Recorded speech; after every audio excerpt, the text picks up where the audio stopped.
ప్రపంచంలోనే అత్యంత పవిత్రమైన పుణ్యక్షేత్రం. లక్షలాది మంది భక్తులు ప్రతిరోజూ చేరే దేవాలయం.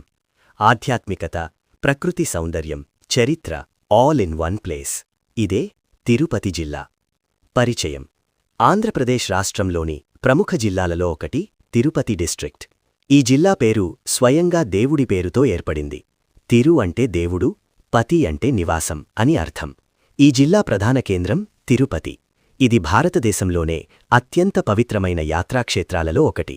జిల్లా ఏర్పాట్లు 2022 ఏప్రిల్ 4న ఆంధ్రప్రదేశ్లో కొత్త జిల్లాల పునర్వ్యవస్థీకరణలో భాగంగా ఈ జిల్లా ఏర్పడింది. ఇది పూర్వమున్న చిత్తూరు జిల్లా, నెల్లూరు జిల్లా భాగాల నుండి రూపొందించబడింది. భౌగోళిక వివరాలు: తిరుపతి జిల్లా సుమారు 8229 చదరపు కిలోమీటర్ల విస్తీర్ణం కలిగి ఉంది. సరిహద్దులు: తూర్పు బంగాళాఖాతం, పడమర అన్నమయ్య, చిత్తూరు జిల్లాలు, ఉత్తరం నెల్లూరు జిల్లా, దక్షిణం తమిళనాడు. ఈ జిల్లా తూర్పుఘాట్స్ పర్వత శ్రేణులతో ప్రసిద్ధి చెందింది. సహజ సౌందర్యం: తిరుపతి ప్రాంతం శేషాచలం కొండలు చుట్టూ విస్తరించి ఉంటుంది. ఈ కొండలపై ఉన్న తిరుమల ప్రపంచ ప్రసిద్ధి చెందిన పుణ్యక్షేత్రం. ఇక్కడ ఉన్న ప్రకృతి: అటవీ ప్రాంతాలు, జలపాతాలు, పర్వతాలు ఇవి ఈ ప్రాంతాన్ని మరింత అందంగా మారుస్తాయి. వాతావరణం: తిరుపతి జిల్లాలో సాధారణంగా వేసవిలో 35°C నుండి 40°C, వర్షాకాలం జూన్ నుండి నవంబర్, శీతాకాలం చల్లగా ఉంటుంది. ఈ ప్రాంతం ట్రాపికల్ క్లైమేట్ కలిగి ఉంటుంది. చారిత్రక ప్రాముఖ్యత: తిరుపతి ప్రాంతానికి వేల సంవత్సరాల చరిత్ర ఉంది. ఇక్కడ చోళులు, విజయనగర సామ్రాజ్యం పాలకులు తమ ప్రభావం చూపారు. ప్రత్యేకంగా విజయనగర ఎంపైర్ కాలంలో తిరుపతి ఎంతో అభివృద్ధి చెందింది. ఆధ్యాత్మిక ప్రాముఖ్యత: తిరుపతి అంటే మొదట గుర్తుకొచ్చేది శ్రీ వెంకటేశ్వర టెంపుల్. ఇది ప్రపంచంలోనే అత్యంత సందర్శించబడే దేవాలయాలలో ఒకటి. ప్రతిరోజూ లక్షలాది మంది భక్తులు, కోట్ల రూపాయల హుండీ ఆదాయం. ఇది ఈ దేవాలయ ప్రత్యేకత. ఇతర ముఖ్య ప్రదేశాలు: తిరుపతి జిల్లాలో ఉన్న మరికొన్ని ముఖ్యమైన ప్రదేశాలు: Srikalahastheeswara temple, Satish Dhawan space centre, Sri city. ఇవి ఈ జిల్లాను ఆధ్యాత్మికంగా, శాస్త్రీయంగా, ఆర్థికంగా ముఖ్యమైన ప్రాంతంగా మార్చాయి.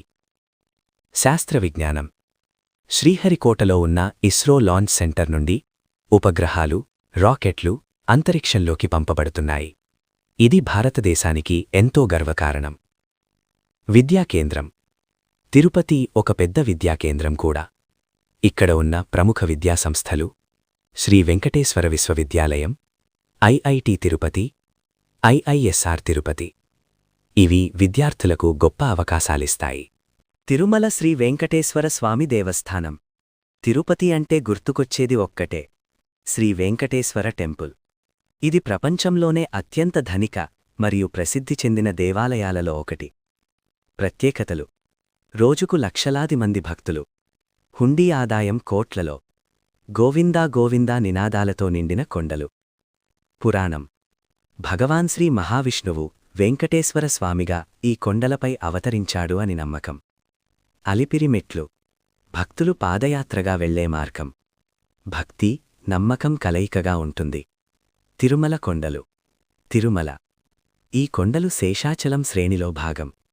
ఇవి 7 కొండలుగా ప్రసిద్ధి చెందాయి. 7 కొండల పేర్లు: శేషాద్రి, నీలాద్రి, గరుడాద్రి, అంజనాద్రి, వృషభాద్రి, నారాయణాద్రి, వెంకటాద్రి. ఇవి ఆధ్యాత్మికంగా చాలా ముఖ్యమైనవి. తలకొండ జలపాతం: తలకోన వాటర్ఫాల్స్. ఇది ఆంధ్రప్రదేశ్లోనే ఎత్తైన జలపాతం. ప్రత్యేకతలు: అడవుల మధ్యలో, 270 అడుగుల ఎత్తు, ట్రెక్కింగ్కు సరైన ప్రదేశం. ఇది ప్రకృతి ప్రేమికులకు స్వర్గం లాంటిది. శ్రీకాళహస్తి దేవాలయం: శ్రీకాళహస్తీశ్వర టెంపుల్. ఇది పంచభూతాల ఆలయాలలో ఒకటి. ఇది వాయులింగంకు ప్రసిద్ధి. ప్రత్యేకత: రాహుకేతు పూజలు. వాయు, గాలి తత్వాన్ని సూచిస్తుంది. ఇది శివభక్తులకు చాలా పవిత్రమైన స్థలం. శ్రీహరికోట అంతరిక్ష కేంద్రం, సతీష్ ధవాన్ స్పేస్ సెంటర్. ఇక్కడి నుండి పిఎస్ఎల్వి, జిఎస్ఎల్వి రాకెట్లు ప్రయోగాలు జరుగుతాయి. ప్రాముఖ్యత: ఇది భారతదేశానికి గర్వకారణం. ఐఎస్ఆర్ఓ యొక్క ప్రధాన కేంద్రాలలో ఒకటి. పులికాట్ సరస్సు, పులికాట్ లేక్. ఇది భారతదేశంలో రెండవ అతిపెద్ద సరస్సు. ప్రత్యేకతలు: వలస పక్షులు, ఫ్లమింగోస్, ప్రకృతి అందాలు, ఫోటోగ్రఫీకి అద్భుతమైన ప్రదేశం. శ్రీ సిటీ. ఇది ఒక పెద్ద పరిశ్రమల ప్రాంతం.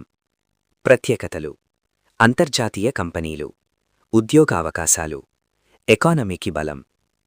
ఇతర ముఖ్య దేవాలయాలు: గోవిందరాజస్వామి ఆలయం, గోవిందరాజ టెంపుల్, తిరుపతి పట్టణంలో ఉన్న పురాతన ఆలయం. కపిల తీర్థం. ఇది శివాలయం, జలపాతం రెండింటి కలయిక. ఇస్కాన్ ఆలయం. ఇది భక్తి సంగీతం, ఆధ్యాత్మిక కార్యక్రమాలకు ప్రసిద్ధి. సాంస్కృతిక ప్రాముఖ్యత: తిరుపతి ప్రాంతంలో బ్రహ్మోత్సవాలు, రథోత్సవాలు, ధార్మిక ఉత్సవాలు భారీగా జరుపుతారు. ముఖ్యంగా తిరుమల బ్రహ్మోత్సవం. ఇది ప్రపంచ ప్రసిద్ధి పొందిన ఉత్సవం. భక్తి కథలు: తిరుమలతో సంబంధమున్న అనేక కథలు ఉన్నాయి. శ్రీనివాసుడు లక్ష్మీదేవి కోసం ఈ భూమిపైకి వచ్చాడు. పద్మావతి అమ్మవారిని వివాహం చేసుకున్నాడు. అప్పటినుండి భక్తులను కాపాడుతున్నాడు. సంస్కృతి సంప్రదాయాలు. తిరుపతి జిల్లా సంస్కృతి పూర్తిగా ఆధ్యాత్మికతతో ముడిపడి ఉంటుంది. ముఖ్య లక్షణాలు: హిందూ సంప్రదాయాలు ప్రధానంగా ఉంటాయి. ఆలయ ఉత్సవాలు పెద్ద స్థాయిలో జరుగుతాయి. భక్తి సంగీతం, హరికథలు ప్రాచుర్యంలో ఉన్నాయి. ముఖ్యంగా తిరుమల బ్రహ్మోత్సవం. ఈ ఉత్సవంలో రథోత్సవాలు, వాహన సేవలు, లక్షలాది భక్తుల పాల్గొనడం ఇవి అద్భుతంగా ఉంటాయి. భక్తి సంగీతం: తిరుపతి అంటే అన్నమయ్య కీర్తనలు గుర్తుకొస్తాయి. తాళ్లపాక అన్నమాచార్య. ఆయన రచించిన వేలాది కీర్తనలు శ్రీ వెంకటేశ్వర స్వామి మీద. ఇవి ఈ ప్రాంత భక్తి సంప్రదాయానికి పునాది. Tirupati food special. తిరుపతి జిల్లా ఆహారం చాలా సాదాసీదాగా కానీ రుచిగా ఉంటుంది. ముఖ్య వంటకాలు: పులిహోర, లడ్డూ ప్రసిద్ధి, దోసె, ఇడ్లీ, ఆంధ్రా మీల్స్. ప్రసిద్ధి చెందినది తిరుపతి లడ్డు. ఇది ప్రపంచంలోనే అత్యంత ప్రసిద్ధి పొందిన ప్రసాదం. షాపింగ్. తిరుపతిలో ఆధ్యాత్మిక వస్తువులు, ప్రతిమలు, రుద్రాక్షలు కొనుగోలు చేస్తారు. Travel guide. ఎలా వెళ్ళాలి? రైలు. తిరుపతి రైల్వే స్టేషన్ దేశంలోని ప్రధాన నగరాలతో కనెక్ట్ అయ్యుంది. విమానం. తిరుపతి ఎయిర్పోర్ట్ దేశంలోని హైదరాబాద్, చెన్నై, బెంగళూరు నుండి విమానాలున్నాయి. రోడ్డు. ఏపీ ఎస్ఆర్టీసీ బస్సులు అన్ని నగరాల నుండి అందుబాటులో ఉంటాయి. ఎక్కడ ఉండాలి? తిరుపతిలో budget hotels, luxury hotels, TTD guest హౌసులు అందుబాటులో ఉన్నాయి. Best time to visit. Tirupati వెళ్ళడానికి ఉత్తమ సమయం సెప్టెంబర్, ఫిబ్రవరి. బ్రహ్మోత్సవాల సమయంలో. ట్రావెల్ టిప్స్: ముందుగానే దర్శనం టికెట్ బుక్ చేసుకోవాలి. పాదయాత్రలో నీరు తీసుకెళ్లాలి. రద్దీ సమయంలో జాగ్రత్తగా ఉండాలి. ఆసక్తికరమైన ఫ్యాక్ట్స్: తిరుమల ఆలయం ప్రపంచంలో అత్యంత ధనిక ఆలయాలలో ఒకటి. రోజుకు లక్షలాది మంది దర్శనం. తిరుపతి లడ్డు జిఐ ట్యాగ్ పొందింది. శ్రీహరికుర్ద తిస్యూ రాకెట్లు ప్రయోగిస్తుంది. 7 కొండలు ఆధ్యాత్మికంగా ముఖ్యమైనవి. ఇదే తిరుపతి జిల్లా మహిమ. భక్తి, ప్రకృతి, విజ్ఞానం all in one place. Tirupati ఒక ప్రదేశం కాదు, అది ఒక అనుభవం, ఒక విశ్వాసం. మీకు ఈ వీడియో నచ్చితే లైక్ చేయండి. మీ అభిప్రాయాన్ని కమెంట్లో చెప్పండి. ఇలాంటి వీడియోల కోసం సబ్స్క్రైబ్ చేయండి.